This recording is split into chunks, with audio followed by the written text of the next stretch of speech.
Hi, everyone. This is Anita Ladhani, licensed clinical social worker and energy practitioner. And today I want to talk to you about what is beautiful. What do you consider beautiful? Who do you consider beautiful? I think it's really interesting that, unfortunately, many of us, especially from the East, have a certain standard of beauty, which is based on skin color. It's based on how big or how small you are in terms of actually skinny. You have to be skinny to be pretty, and you have to be light skinned and fair to be attractive.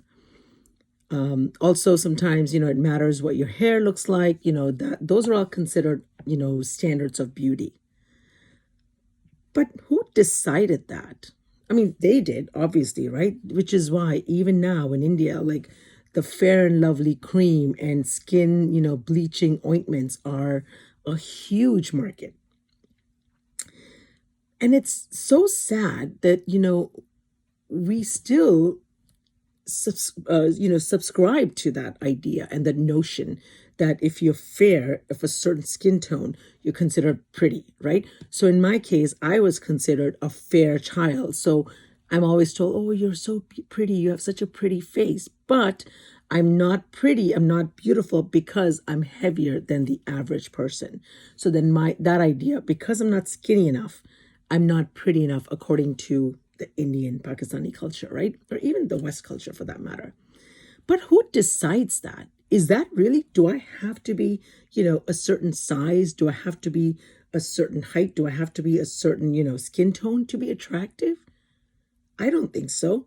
I think beauty comes in all forms, all shapes, all sizes, all skin colors. And it's so sad. I was having a conversation with a couple of, of my clients recently.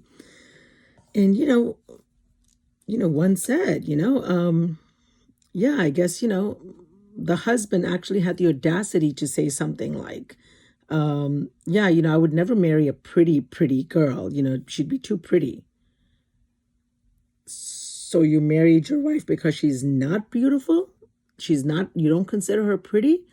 And, I've had other friends who've said, yeah, my husband says, that I'm not pretty because I'm dark. I'm not pretty. I would be pretty. I would be beautiful. Forget the term pretty. I would be beautiful if I lost 40 pounds, if I lost 20 pounds, if I, XYZ. And in 2021, as a 47, almost a 48-year-old woman, no, we're not doing that anymore, women. We're not doing that. I'm beautiful. I love who I am. I love how I look. I feel comfortable. Now, could I stand to lose some weight? Absolutely. But does that mean that I'm going to be beautiful once I lose the weight? No. I would be healthier for my own sake if I lost the weight. But I'm beautiful now. And who is anyone to tell me differently? Who's dictating this? So if you are someone who doesn't think you're beautiful for whatever reason is, I invite you to think about that. I invite you to challenge you to really think about whose standard are you judging yourself by? Who told you you weren't beautiful? Who told you you were average? Who told you what you needed to change? Think about that. And then tell them to take a hike. Step into your beauty, ladies. Step into yourself. You're beautiful just the way you are. Nothing needs to change for you to be attractive. You are perfect just in your perfection. Just something to think about. With all humility, I offer this. Love and light. Take care. God bless.